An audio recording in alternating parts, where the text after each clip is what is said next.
On a mentionné hier comment que la parole va venir souvent nous confronter et par le fait même va venir nous réconforter. Donc, c'est vraiment deux choses qu'il ne faut jamais oublier quand on lit les Écritures. Puis, honnêtement, le discernement fait partie de nos vies. Apprendre à avoir du discernement, de regarder ce qui se passe, qu'est-ce qui se dit, qu'est-ce que j'entends, c'est quoi que... dans 2 Timothée 3,16, ça dit, vous savez, vous connaissez bien ce verset-là, toute écriture a été inspirée de Dieu, utile pour enseigner, pour convaincre, pour corriger, pour instruire dans la justice. Et voici après le verset 17, ça dit, afin que l'homme de Dieu soit accompli. Ce n'est pas l'idée de taper sur la tête pour juste taper sa tête puis dire, moi j'ai raison, toi tu as tort. Non, c'est de dire simplement, oui, il y a cette place-là dans les Écritures qui m'amène à être confronté, à être corrigé, et peut-être que je suis complètement dans les patates, tu sais. Puis j'ai besoin de me repentir. Puis quand on pense à la repentance, on pense à la liberté, on pense à la maturité, on pense à la croissance. On sait que le Seigneur Jésus-Christ, il veut que nous soyons tous sanctifiés. Très grosse différence entre la justification et la sanctification. La justification, comme on a dit dans le premier, je pourrais dire la première fois qu'on a enseigné sur Éphésiens 1, la justification, c'est comme une déclaration. Et donc, Dieu nous déclare quelque chose. Il nous déclare qu'on est juste en Christ. Il nous déclare qu'on a été choisi en lui. Il nous déclare qu'on a été adopté en lui.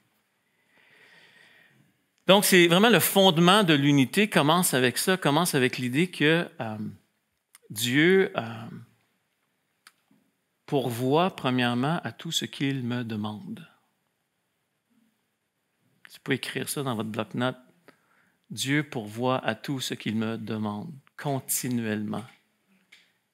C'est comme si je commence un job à une shop, puis là, ils me disent, bon, OK, les bottes sont là, le chapeau, il est là, le veston, il est là, le marteau, il est là, tout est... OK, là, tu peux aller travailler. Ah, OK, merci. Ça ressemble un peu à ça. Dieu pourvoit à tout ce qu'il demande. Donc, il y a une unité, il y a le fondement de l'unité qui commence avec ce qu'on a vu au chapitre 1, qui est vraiment que Dieu a pourvu. Dieu a donné tout ce qu'on a besoin. Il nous a donné l'héritage pour qu'on puisse faire la job qu'on est supposé faire. La deuxième chose qu'on a vue, c'est Éphésiens 4, faute d'effort, l'unité s'évapore. Encore une fois, c'est le titre que j'ai pris de Dominique Angers. Je vais lui rendre toute la gloire et l'honneur de ça. Et c'est un peu, Éphésiens 4 qu'on a vu hier, c'est un peu comme le go. Tu peux le faire. C'est comme si tu as tous les éléments nécessaires, tu es en arrière-scène, comme on a donné cet exemple-là qui n'était pas parfait, mais cet exemple, tu es en arrière de la scène, tu as récité ton texte, tu connais ton texte, tu as le costume, puis là, c'est comme si le metteur en scène te dit « go », tu peux le faire. Dieu va être avec toi, ça va marcher parce que, premièrement, sa scène, tu n'es pas tout seul. Sa scène, tu as le Saint-Esprit, tu as l'héritage. Sur la scène, tu as aussi le corps de Christ. Et c'est ça qui Éphésiens 4 nous rappelle très clairement qu'on n'a pas parlé, pas beaucoup, pas du tout même, mais l'idée de la provision du corps de Christ, que je suis sur la scène et j'apprends à travailler maintenant avec des gens qui font partie tous du même corps. Et là, on est en train d'exprimer qu'est-ce que Dieu veut dans toute sa sagesse et dans toute son intelligence. Intelligence, bright, c'est comme songer, réfléchir. L'Église, ce n'est pas n'importe quoi. L'Église, ce n'est pas un show. L'Église, ce n'est pas un spectacle. L'Église, oui, c'est le spectacle de la gloire de Dieu, mais pas la mienne. Ce n'est pas comme un show, un cirque. Où ce qu'on fait on amène des éléphants, puis on amène des ours, puis on amène plein d'affaires pour attirer l'attention, puis avoir des cymbales, puis Puis souvent, ça a été le problème du livre de l'Église de Corinthe, où ce qu'il y avait, si vous lisez bien le livre de Corinthe, le premier chapitre, qu'est-ce qu'ils avaient? Ils avaient tous les dons. Pensez-y, il y avait tout. Il y avait tous les dons. Et là, la division, moi j'aime mieux ce pasteur-là, j'aime mieux, tu sais, plein de choses. Un jeune garçon couchait avec la femme de son père, tu sais, c'est comme, attends, ils ont tous les dons, OK, ça fait dire quoi ça? On s'en foutu, sérieusement. C'est comme, amène-moi à 1 Corinthiens 13, right? On s'en fout pas. Dans la balance de Corinthiens 13, dans la balance où on peut appliquer les dons comme ils se doivent, non pas en se pétant les bretelles, mais au contraire, en disant, comme on a dit hier, est-ce que je peux t'aider? Tu sais? Et ça, parce qu'on a vu, encore une fois, mais dans le livre de Corinthiens, comment que c'était justement, qu'est-ce qui manquait dans cette Église? C'était du caractère. C'était de la maturité spirituelle. Oh, il y avait tous les dons, mais c'était tout croche. C'est comme il y a un théologien qui disait, c'est comme si Paul, puis tu sais, c'est l'Église de Paul. Tu sais, on regarde l'Église de Corinthe, puis tu dis, Paul, tu n'as pas fait une bonne job, pantoute. Check l'Église, c'est la division, ils mangent devant des gens qui ne mangent pas. C'est comme, ils prennent la scène, puis c'est toute la cacophonie là-dedans. Tu sais, c'est comme... Puis là, c'est comme si Paul adresse, ayez un peu plus de maturité. Tu sais. C'est quoi vraiment l'Église?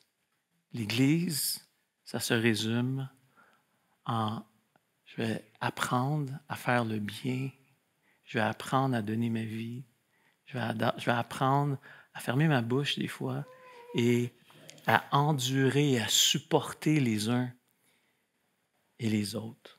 Donc, Éphésiens 5 maintenant, verset 22, on va commencer même à... Là, je vais faire exprès de dire des choses ici. On va commencer même au verset 21. On va commencer même au verset 20. Non, je pense qu'on va commencer au verset 19.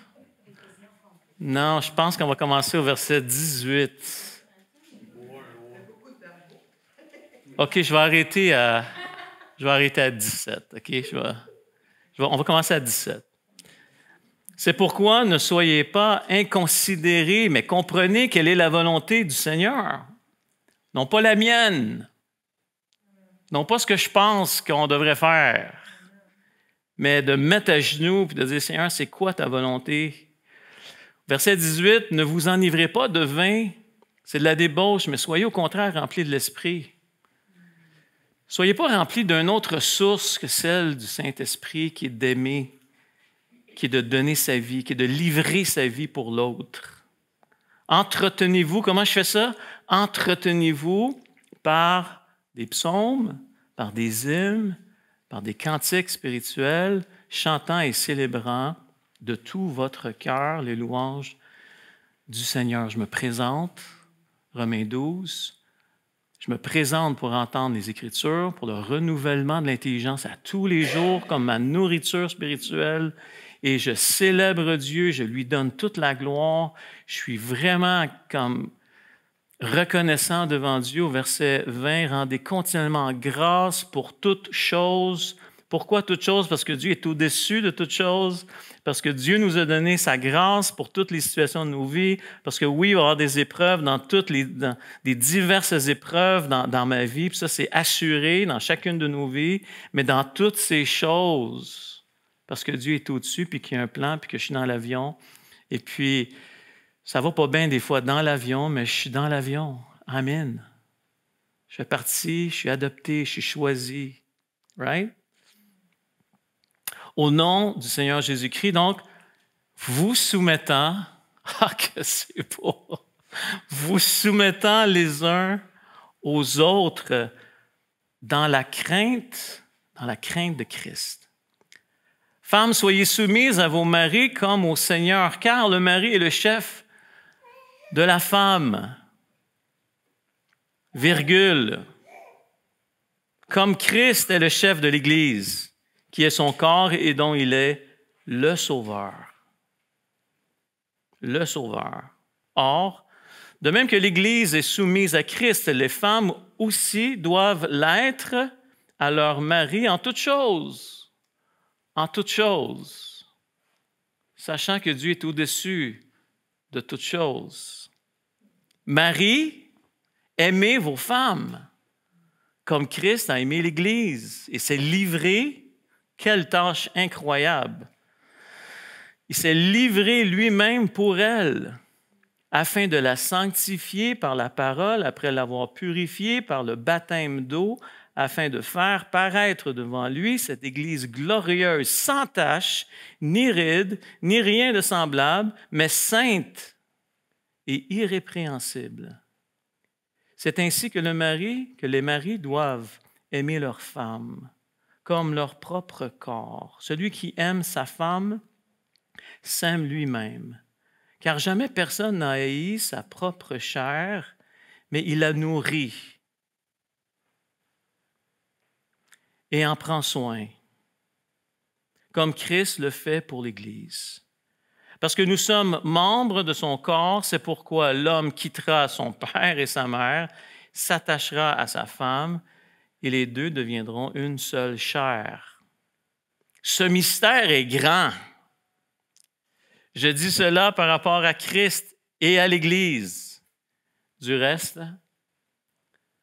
que chacun de vous aime sa femme comme lui-même et que la femme respecte son mari. Seigneur, on veut te remettre cette partie des Écritures et on prie que tu puisses l'imprimer dans nos cœurs. Puis de nous, Seigneur, de voir l'esprit de ce texte ensemble ce matin. Fais-nous la grâce, comme Paul prie, d'avoir cette révélation de cette partie des Écritures dans nos cœurs, Seigneur. Merci dans le nom de Jésus, on prie. Amen.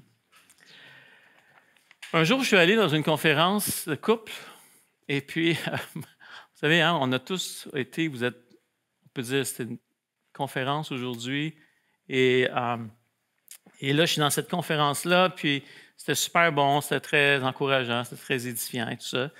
Et là, à un moment donné, c'est le temps du temps de questions-réponses, et puis il y a ce monsieur qui s'approche devant le micro et il pose cette question. Et puis, je peux dire que c'est un homme qui était vraiment honnête, désireux vraiment de savoir comment ça marche, tout ça, tu sais. Le couple, femme, homme. Et là, il pose cette question-là. Il pose la question au conférencier. Il dit, écoutez, moi, j'aime ça prendre du jus le matin ou des fois l'après-midi, puis là, je bois mon jus. Tu sais. Ça, c'est un exemple vraiment intéressant, je trouve. Ça, c'est vrai, j'étais là, j'ai entendu ça. Encore une fois, c'est un homme honnête, désireux vraiment de pouvoir marcher avec Dieu.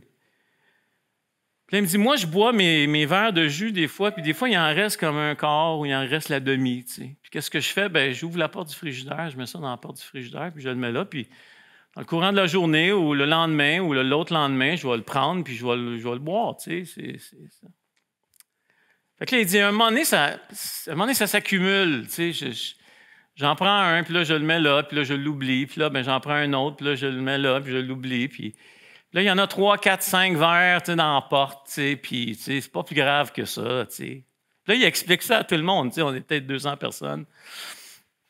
Puis là, la question arrive. Puis là, il y a de la tension avec lui et sa femme, parce que sa femme est tannée.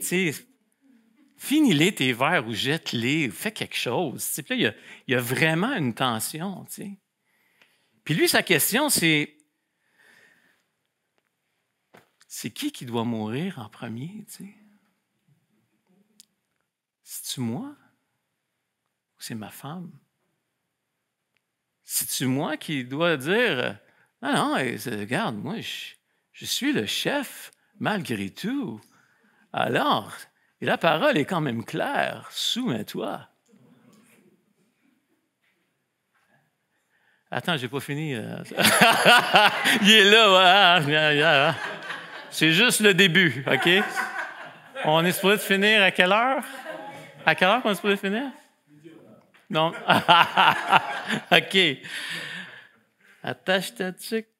Non. Donc, qui doit mourir? Ça a l'air anodin, hein? Ça a l'air anodin, ça a l'air simple, ça a l'air comme, ben voyons, tu sais, réveille. Moi, j'ai entendu ça, c'est là, ben écoute, réveille, man. Mais pour lui, c'est important. Et combien de fois que dans nos vies, il y a des choses importantes comme ça, on met des valeurs à des endroits où ce n'est pas vraiment nécessaire. C'est-tu vraiment important que je laisse là ou que je ne laisse pas là? Donc, l'idée qui me vient en tête quand je pense à ça, c'est une chose qu'on apprend en tant que couple, c'est choisis tes batailles. Puis la grande question, quand je pense à ça, quand je l'écoutais, puis tu sais, des fois je pense à ça, tu sais, dans ma relation avec ma femme, puis des fois je pense à ça, puis je me dis, OK, quelle valeur ma femme a là? Quelle valeur ma femme a là? Est-ce que ma femme, c'est mon numéro 1? Est-ce que ma femme, c'est mon numéro 1? Il n'y a rien, personne, sa planète qui peut prendre la place de ma femme. Il n'y a rien sur cette planète qui peut venir faire du mal à ma femme. Il n'y a rien sur cette planète, et c'est ça que je vais en venir tantôt. Le discernement qu'on doit avoir, c'est qu'il n'y a rien que je veux avoir entre moi et ma femme. Parce que ma femme, c'est mon numéro 1. Comme le texte le mentionne, comme Christ est le chef de l'Église, il la nourrit et il en prend soin. Wow! Mais comment on en prend soin? Comment on prend soin? Puis ici, le texte nous dit, « Femmes, soyez soumises à vos maris. » On ne passera pas beaucoup de temps là-dessus, on ne passera pas beaucoup de temps sur même, mais juste quelques petits points là-dessus. Femmes, soyez soumises à vos maris comme au Seigneur. Ayez, femmes, une vision au-delà de votre mari. Ayons une vision au-delà de ce qui se passe avec votre mari pour que vous puissiez vraiment le respecter comme selon le Seigneur. Et là, au verset 23, ça dit « Car le mari est le chef de la femme. » Et là, virgule. J'ai dit ça tantôt. Là, c'est comme si Paul il dit « OK, rapidement. » C'est comme on voit ça. Car le mari est le chef de la femme. Attends une minute, man. Wow! Pas si vite que ça, là. Comme Christ est le chef de l'Église. Comme Christ qui est le chef de l'Église, qui est son corps. Et dont il est le sauveur. Oh boy! Ça enlève le côté dominateur. Hein? Ça enlève le côté, c'est moi qui mène la barque. Ça enlève, vous savez, les anciens dans une église, pour ceux qui sont anciens ou ceux qui, vous connaissez des anciens dans vos églises, et on regarde dans, bon, ça y est, je trouve plus, Pierre, il est où? Pierre, t'es où? Pierre 5, il va nous dire quoi ici? Il va nous dire, au verset 3, en parlant des anciens, « Voici les exhortations que j'adresse aux anciens qui sont parmi vous, moi ancien comme eux, témoins. » Donc, paisez le troupeau de Dieu qui est sous votre garde, non par contrainte, mais volontairement selon Dieu. Non pour un gain sordide, mais avec dévouement, non comme dominant, sur eux qui vous sont échus en partage, mais comme étant des modèles du troupeau, comme étant des modèles, comme étant des hommes qui se tiennent, des gars qui ont une colonne vertébrale, des gars qui ne vont pas chigner avec des verres dans un petit frigidaire, puis se poser la question, « Hey, qui doit mourir? » Sais-tu quoi? Étant le chef, comme Christ est le chef, Dieu est en train de nous dire en tant qu'homme, « Meurs. C'est à toi à mourir. Attends pas que l'autre meure. C'est ta job de mourir et d'apprendre à nourrir et à être un fort pour ta famille, puis arrêter d'être un enfant, puis arrêter d'être un adolescent, mais d'être une personne qui se tient, qui ne représente pas lui-même. Il représente Christ. Je n'aurais jamais dû dire ça, je sais. Je vais enlever mon mot, excusez-moi. Mais on représente autre chose que nous-mêmes. Oui, c'est ça. Je m'en allais dire, jamais je prêche en gogoune. Pour moi, je suis dans un camp de vacances, je m'excuse, mais les dimanches matins, j'ai mon veston, j'ai toujours, parce que je ne me représente pas moi-même. Je le sais. Mais je veux représenter autre chose que moi-même. Dans ma famille, je veux apprendre. La grâce de Dieu nous enseigne à renier l'impiété. On veut apprendre. Elle nous enseigne. Elle ne nous tape pas sa tête, elle nous enseigne. Elle veut nous voir aller plus loin. Elle veut qu'on rentre dans cette sanctification où Dieu veut nous voir grandir. Ah oui, je suis peut-être un petit gars dans l'âme, mais Dieu veut me voir grandir. OK, je suis là, parfait, merci pour la grâce que Dieu m'a donnée. Maintenant, je veux grandir. Je veux aller plus loin.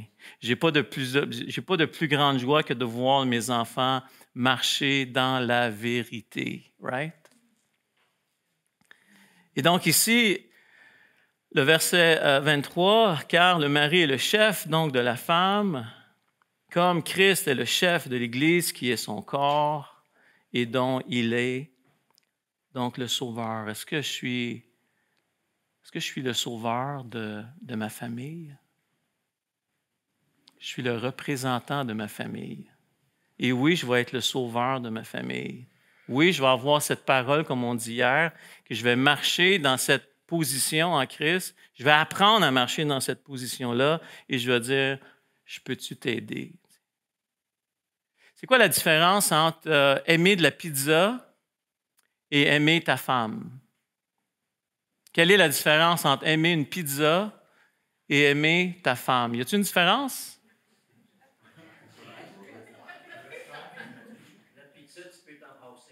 Oh my gosh! C'est bon, j'aime ça. La pizza, tu peux t'en passer. La différence entre aimer, vous savez, en anglais, on dit, il y a un terme qui est comme I like pizza, but I love my wife. C'est deux mots différents, mais en français, on n'a pas ça. On a j'aime la pizza et j'aime. La pizza, je l'aime par intérêt.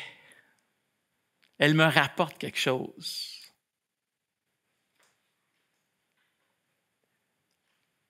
Elle me satisfait.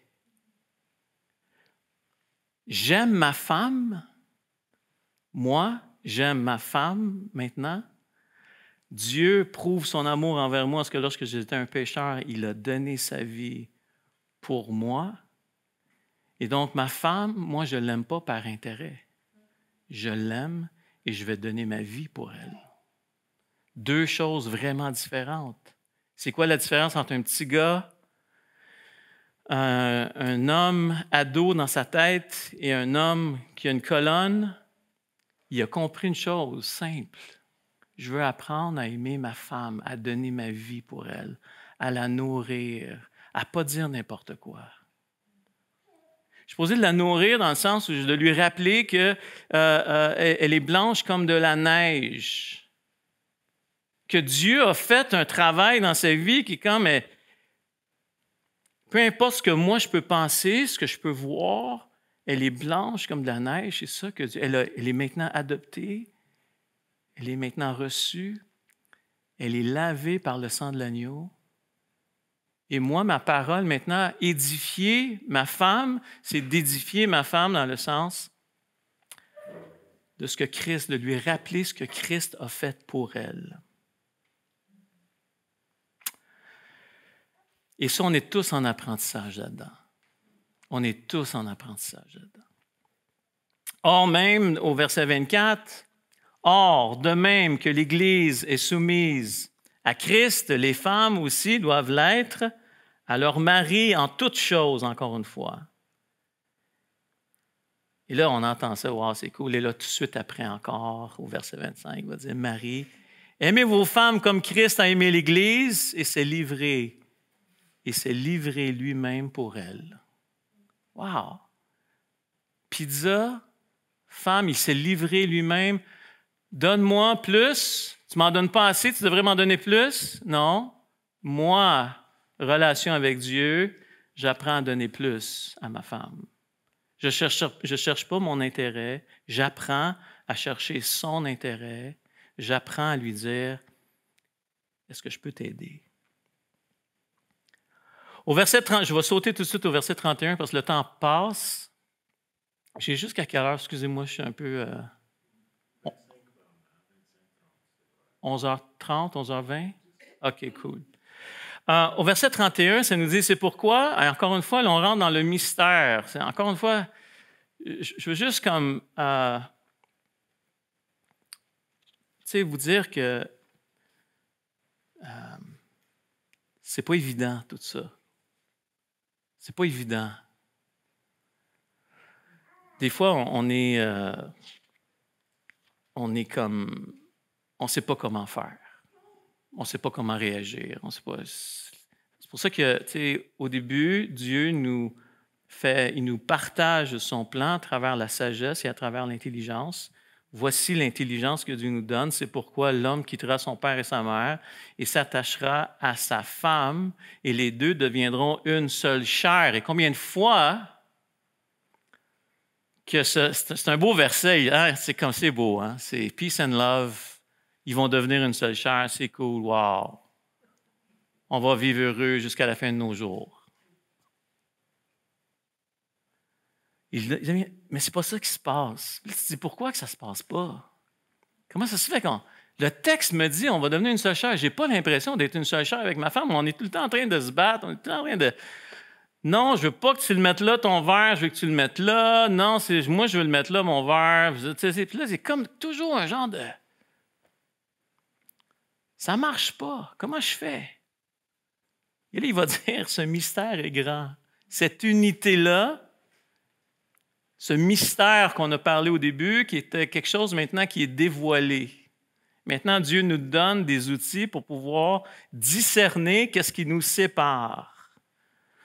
Ce mystère est grand et je dis cela par rapport à Christ et à l'Église.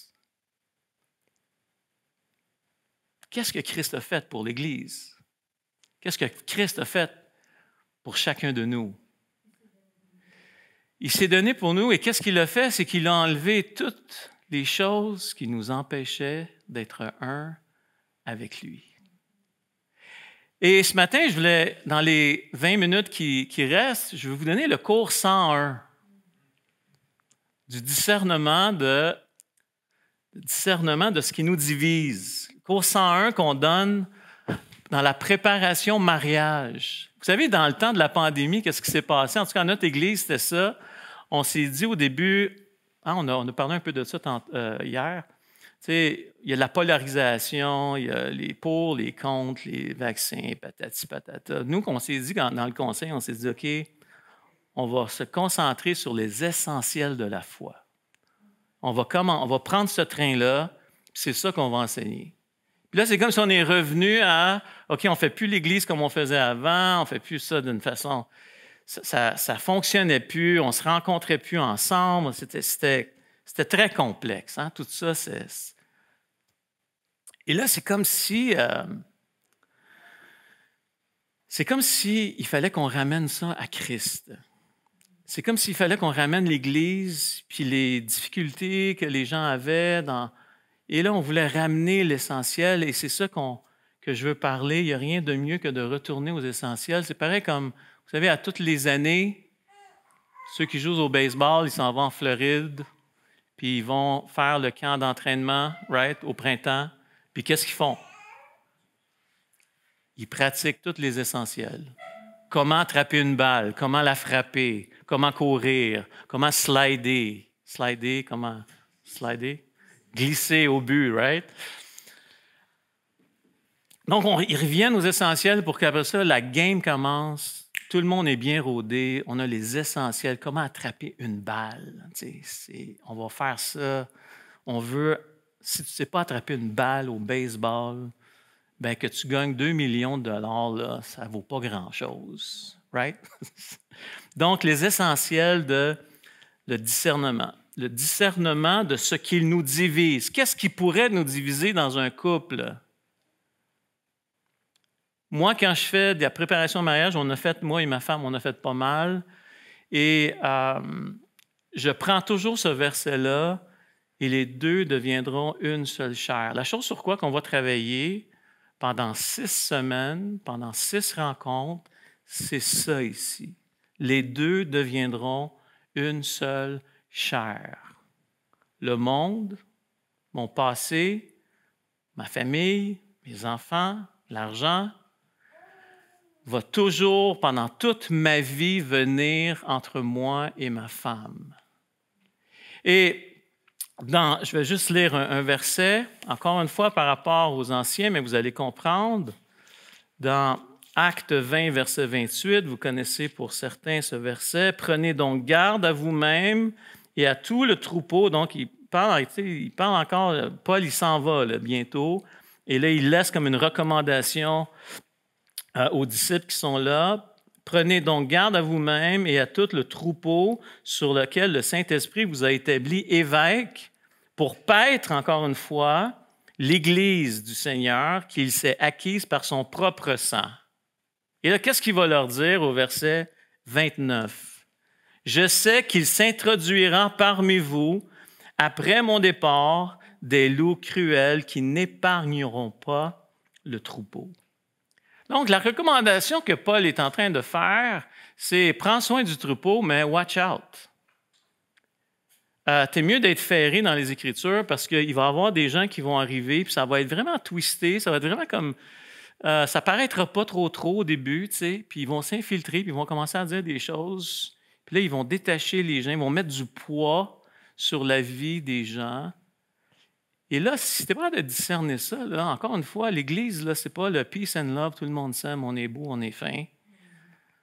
Le mariage, c'est pas peace and love, tout le monde est beau, tout le monde est fin.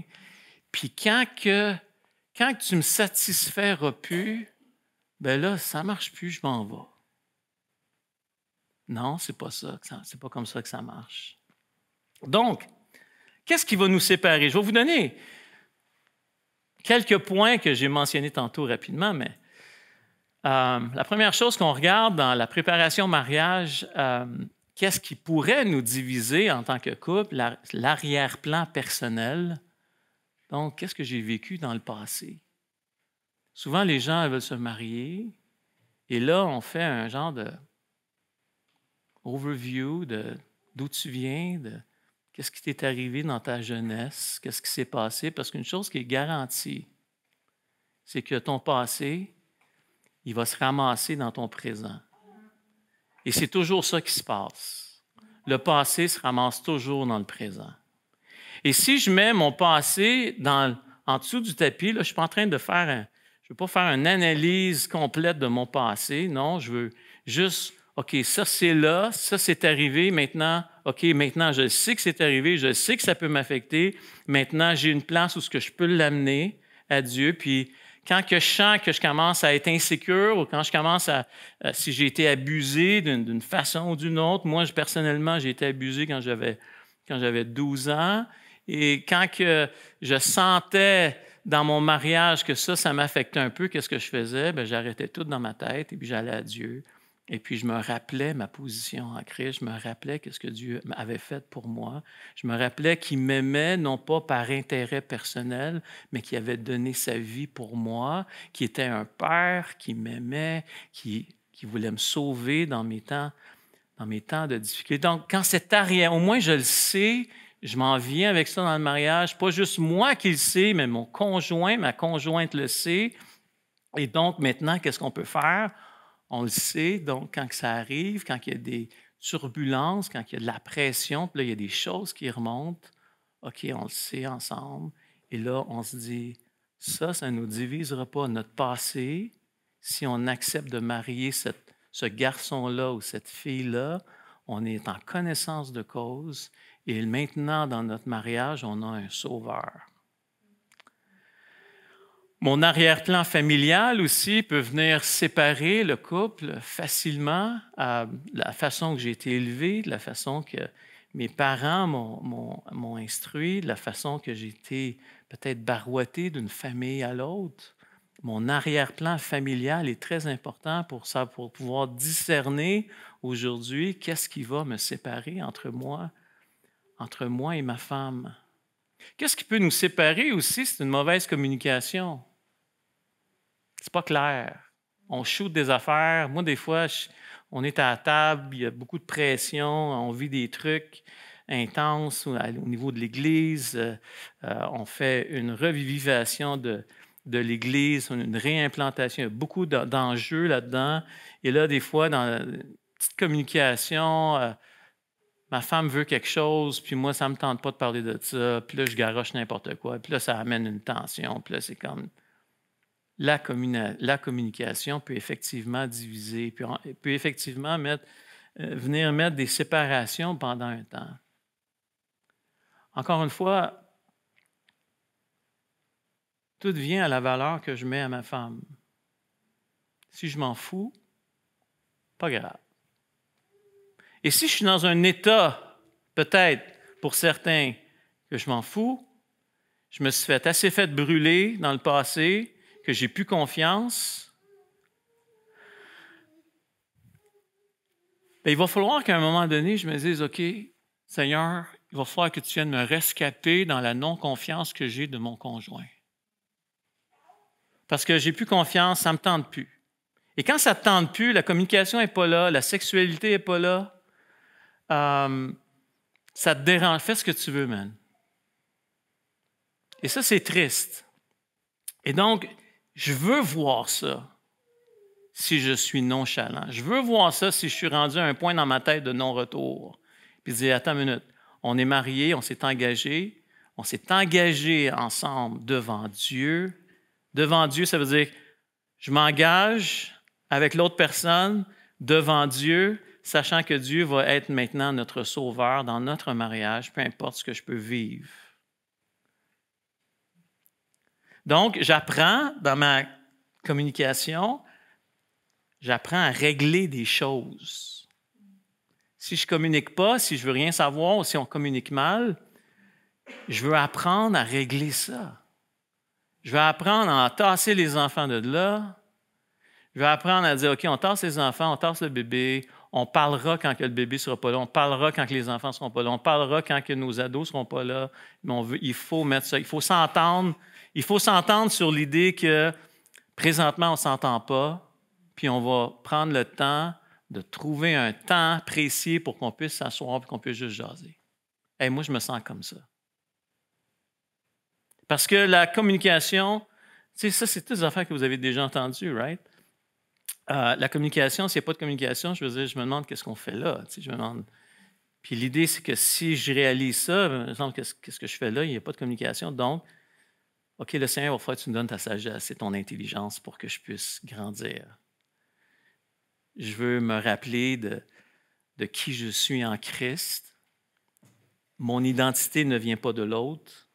Mon identité vient du fait que Christ m'a donné cette nouvelle identité en lui.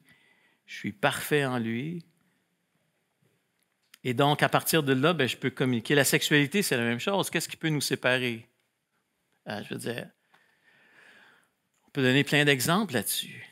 La sexualité, c'est vraiment quelque chose qui peut nous séparer. Moi, je m'attends à quelque chose, elle ne veut pas, elle a mal à la tête. Right? Là, vous êtes supposé de rire, là. Des fois, c'est moi qui ai mal à la tête, non. Mais la sexualité, si on ne l'a pas bien saisi, on ne l'a pas bien compris, justement que c'est pour, encore une fois, pour l'autre, je donne ma vie pour l'autre. Ça, c'est un sujet en soi là, qui est immense. Encore une fois, ça peut venir nous diviser. Encore une fois, qu'est-ce qu'on est en train de parler, c'est qu'est-ce qui peut nous diviser. Et quand que je commence à sentir qu'est-ce qui peut me diviser, quand que je vois qu'il y a un problème à ce niveau-là, bien là, je dois m'arrêter. Dire, OK, attends une minute. Là, je suis en train de m'éloigner. Il y a quelque chose qui se passe. Je veux juste vous rappeler, l'autre point, c'est les enfants. Les enfants ne sont pas la famille, le fondement de la famille. Le fondement de la famille, c'est le couple. Les enfants, là, ça va juste vous donner du trouble. Ça va juste vous donner comme tout le jus pour vous séparer, pour vous comme vous éloigner l'un et l'autre. T'sais. Oui, mais papa, il a dit oui, pourquoi tu dis non? Oui, mais c'est comme, quoi? Elle a dit oui, mais non. Ils sont bons, c'est des professional manipulators. Les enfants, ce n'est pas la famille. Quand il y a le couple, c'est pour ça que c'est important des fois de dire à nos enfants, non, regarde, va t'asseoir sur le divan, là. Va jouer à tes jeux, là. Papa puis maman, on jase. Viens pas nous déranger. Ah oui, mais pourquoi? Non. Va pleurer dans ta chambre. Ça, tu fais ça une fois, deux fois, trois fois, comme ça, à un moment donné, qu'est-ce qui se passe? Les enfants le savent. Ah, OK, ça, c'est le temps de papa et maman, là. Je ne peux pas les déranger. Je ne gagnerai pas. Parce que la chose la plus importante entre moi et ma femme, ils seront une seule chair, c'est on est ensemble, puis il n'y a rien qui va nous séparer. Nothing. Parce que si quelque chose vient nous séparer, si nos enfants viennent nous séparer, qu'est-ce qui va arriver? Ça ira vraiment pas bien. Donc, les enfants doivent avoir leur place. Qu'est-ce qui peut venir me séparer d'avec ma femme? Encore une fois, je vais lire le verset. Ils deviendront une seule chair. Comme on a vu dans le chapitre 1, la position, c'est un beau verset. OK, on est une seule chair, parfait. Maintenant, comment que je m'en vais sur la scène pour voir la réalité? J'apprends à discerner qu'est-ce qui vient me séparer. Right? C'est vraiment basic, c'est vraiment de base. Une autre chose qui vient séparer les couples, souvent, c'est les buts. Où est-ce qu'on s'en va? Qu'est-ce qu'on va faire? Les buts et les valeurs de notre couple. Qu'est-ce qu'on va faire dans 2 ans? Est-ce qu'on déménage? Est-ce qu'on reste? Est-ce qu'on préfère ce job-là? Est-ce que je prends ce job-là? Est-ce que tu veux-tu que je prenne? Tu veux-tu pas que je prenne ce job-là? Est-ce que je recommence l'école? Est-ce que je retourne à l'école? Est-ce que je vais me chercher un nouveau diplôme? Est-ce que, tu sais, puis là, à un moment donné, non, tu ne me laisseras pas. Non, moi, je veux faire ça. Là, tu ne m'empêcheras pas de faire ça. Là. Moi, j'ai décidé de faire ça, puis c'est ça, tu sais. Quand il y a une mésentente comme ça, ben j'arrête tout. Et là, je me dis, OK, des fois, je dis, soyons en désaccord pendant 2 semaines. C'est quoi la phrase que je dis là? Soyons d'accord d'être en désaccord pendant 2 semaines. Et allons chacun de notre bord et prions pour la volonté de celui devant qui on s'est marié. Donc, je ne dis pas de changer de place, là, de vivre dans une autre maison. Je veux juste dire, pendant 2 semaines, pendant une semaine, on va juste prier puis chercher la volonté de Dieu. Parce que là, ça a l'air que cette question-là est en train de nous séparer. Encore une fois, on est dans le discernement de ce qui nous sépare. La foi peut nous séparer. Hey, moi, je crois ça. Non, toi, tu crois ça. Moi, je ne crois pas ça. Toi, tu crois ça. Mais moi, Je ne suis pas à 1000 pantoute, moi. Non, moi, j'étais à 1000. OK, c'est correct, cool. Et là, c'est comme, il y a un monde de doctrine, comme on parlait hier, justement, avec ce charmant couple, de savoir c'est quoi les doctrines premières, les doctrines secondaires et les doctrines tertiaires. Les doctrines primaires, c'est vraiment les doctrines que c'est des incontournables. Si tu ne crois pas que Jésus-Christ n'est pas le Fils de Dieu, puis il n'est pas Dieu à 100% Dieu, 100% homme, bien, on ne croit pas la même chose. Ça, c'est clair. Si tu ne crois pas que Jésus-Christ n'est pas 100% homme, 100% Dieu, bien, tu es peut-être un témoin de Jéhovah, tu es peut-être un mormon, tu es peut-être je ne sais pas quoi. Si tu ne crois pas à la Trinité, ben, tu ne crois pas. Ça, c'est des essentiels. Right? L'Église, c'est un essentiel. L'Église de Christ, un essentiel. Tu ne peux pas contourner ça dans les Écritures. Il faut que je me rencontre avec des gens. Il faut que je sois édifié avec d'autres personnes. Tu sais, c'est des essentiels de la foi. Maintenant, les doctrines secondaires, c'est vraiment les doctrines, le millénium, tout ce genre de questionnement-là qui, je veux dire, on peut prendre du café puis être ivre de café à parler de ces sujets-là. Si tu peux parler de ça, ça n'arrête jamais, right? Mais il faut comprendre que c'est des doctrines secondaires, puis je vais t'aimer pareil, puis je vais être là pareil pour toi, même si tu ne crois pas exactement la même chose que moi, puis on peut s'entendre, puis on peut même être dans la même église et peut-être pas croire exactement les mêmes choses, right? On n'est pas des robots, on a des opinions sur les Écritures, on a des façons de voir les Écritures, des fois qui sont un peu différentes, on a eu des backgrounds différents. Et troisièmement, ben là, c'est vraiment les trois. Est-ce que Ève, elle avait un nombril? C'est le genre de question. Troisième élément de doctrinal. On va-tu s'écœurer? On va-tu devenir méchant un avec l'autre? Parce que moi, je crois que Ève, elle n'a pas de nombril. Mais ma femme, elle croit qu'elle a un nombril. Fait qu'à un moment donné, il faut faire la part des choses. C'est dire, OK, qu'est-ce qui nous divise? Ça vaut-tu vraiment la peine? Choisis tes batailles. C'est comme... C'est pas grave, tu sais. Tu veux mettre le verre d'eau, là, c'est pas grave. T'sais. Ou je devrais l'enlever, c'est pas grave, tu sais. Il y a quelqu'un à quelque part qu'il faut qu'il meure. Puis, à 99% du temps, savez-vous c'est qui la personne vous qui meurt? Tantôt, je disais les gars, mais 99% du temps, c'est nous. C'est moi. Moi en tant que femme, moi en tant qu'homme. C'est moi qu'il faut qu'il meure. Parce que Dieu s'adresse aussi à la femme de mourir, il s'adresse à l'homme aussi de mourir pour que je ne sois plus ce personnage qui va juste dire « Je t'aime comme de la pizza pour mon intérêt. Maintenant, je vais t'aimer vraiment, je veux apprendre à t'aimer comme Christ est donné à la croix. Je veux apprendre, comme il va dire au verset Éphésiens 5, verset 1, « Devenez donc les imitateurs de Dieu comme des enfants bien-aimés et marchez dans la charité à l'exemple de Christ qui nous a aimés et qui s'est livré lui-même à Dieu pour nous comme une offrande et un sacrifice de bonne odeur. » Wouh! Devenez les imitateurs de Dieu. Seigneur, je peux-tu être... Encore une fois, ça nous confronte. Encore une fois, ça nous amène à dire, je ne suis pas capable de faire ça. Seigneur, il va falloir que tu viennes m'aider. Et là, Dieu nous donne l'aide nécessaire pour pouvoir rétablir cette union avec notre femme parce qu'on donne notre vie pour elle. Le dernier sujet, c'est les priorités, les finances. Vous savez que dans nos vies, la sexualité, les enfants et les finances sont les trois grandes sources.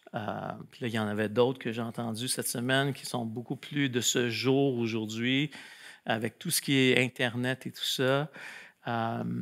Mais ces trois éléments-là, donc, les finances aussi sont une grande source de division dans le couple. Moi, je ne suis pas ici pour vous dire de vous faire un budget. Je pourrais vous dire ça, faites-vous un budget. puis ayez une idée de ce qui rentre, ce qui sort, où ce que ça s'en va, puis d'arrêter d'avoir des fardeaux financiers. On ne sait pas où on s'en va, on sait pas. Des fois, tu sais, moi, je ne suis pas le bon exemple de ça. Des fois, on fait des budgets, on en fait. Des fois, on oublie de faire des budgets. Puis là, OK, on revient. Tu sais, il faut revenir à faire des budgets puis à dire, OK, où est-ce qu'on s'en va avec ça? Parce que ne pas savoir où est-ce qu'on s'en va avec les finances, ne pas savoir combien qu'on a, premièrement, nous donne vraiment une mauvaise évaluation de qu'est-ce qu'on peut faire. Right? Et souvent, on a des... Tu sais, moi, je veux avoir ma décapotable, tu sais. Right? Je veux avoir mon petit char décapotable. Et puis là, c'est quoi le but ultime de mon mariage? Le but ultime de mon mariage, c'est, encore une fois, les deux deviendront une seule chair. C'est de garder l'unité avec ma femme, parce que ma femme, c'est le numéro 1 de ma vie. Mon petit char décapotable, c'est le numéro 24. Est-ce que je vais chambarder toute ma famille, tout mon horaire, toute ma vie pour mon petit char? Parce que j'ai vraiment le désir, j'ai vraiment l'intérêt d'avoir une petite... Il me semble que ça serait bon pour moi. Et j'ai raison dans ma tête. J'ai vraiment raison. Il me semble que ça serait cool de juste aller se promener, relaxer. Hein? On a des bonnes raisons. Mais le budget ne nous permet pas de faire ça. Fait que là, qu'est-ce que je fais? Wow, je l'amène à Dieu. Oh, que je l'ai amené souvent, celle-là, à Dieu. Je l'amène à Dieu, pourquoi? Parce que je commence à sentir que ça, aussi anodin que ça a l'air, c'est en train de séparer ma vie entre moi et ma femme. Donc, peu importe la situation dans laquelle vous êtes, Paul est en train de nous dire, ne perdez pas courage. Right? On a vu ça au début. C'est un peu le cœur de Paul à travers tout le livre d'Éphésiens. Perdez pas courage parce que, personnellement, vous avez été choisi, personnellement, vous avez été adopté, personnellement, vous êtes dans son plan, vous avez été racheté et vous faites partie de l'héritage. Et là, il y a Paul qui nous dit, marche maintenant dans cette grâce qui t'a été offerte, marche dedans. Dieu va être fidèle, Dieu est fidèle, il va le faire. Il va être avec toi là-dedans. Comme la grâce de Dieu au début, Paul dit, je souhaite que la grâce vous soit donnée. Et là, la grâce nous est donnée par les bénédictions spirituelles qu'on voit, puis les capacités que Dieu nous a données, puis l'héritage que Dieu nous a donné. Maintenant, Paul, son dernier verset de livre d'Éphésiens, il dit quoi? Je veux que la grâce maintenant soit avec vous. La capacité de recevoir les choses qu'on ne mérite pas pour faire sa volonté. Éphésiens 2, verset 10. Discernez donc quelques points sur le discernement de ce qui peut venir vous séparer. Est-ce que ça vaut vraiment la peine de se séparer puis de tenir tête parce que ça ne remplit pas mes intérêts personnels? Puis là, c'est comme si Dieu me dit, « Hey, réveille. » C'est comme si Dieu me dit, « Hey, Claude, réveille. Tu es en train de perdre ta femme. Tu es en train de perdre tes enfants. » Une des choses qu'on voit dans les livres, quand que j'ai eu mes crises un peu avec mes ados, mes gars, ils ont 29, 30, 31, quelque chose comme ça. Là. Puis j'ai une fille de 18 ans. Alors, j'ai eu la séquence des garçons, les 3 gars ensemble. C'est comme la tornade de 15 ans, de 20 ans. Puis après ça, on a eu notre fille. Fait que entre deux, j'ai décidé de lire des livres sur la psycho des ados et tout ça. T'sais. Puis j'ai été vraiment étonné de voir une chose. Puis peut-être qu'on va se laisser là-dessus. Une chose vraiment importante. La plupart des livres ont commencé avec cette idée. Vous avez des problèmes avec vos ados? Puis là, c'est comme si l'auteur, souvent les auteurs vont dire, ben, it's your fault. C'est à cause de toi. Tu sais. Puis là, c'est pas le fun d'entendre ça. Puis là, tu es là, ben voyons, ben non. Tu sais. Puis moi, ça a été la crise de ma vie, ça. À place de blâmer mon fils, à place de blâmer les situations, à place de blâmer la planète, pourquoi pas faire une petite rétroactive et de dire, OK, est-ce que je pourrais avoir peut-être un blind spot? Je pourrais-tu avoir un angle mort dans ma vie? Est-ce que ça se peut que je ne comprends pas tout?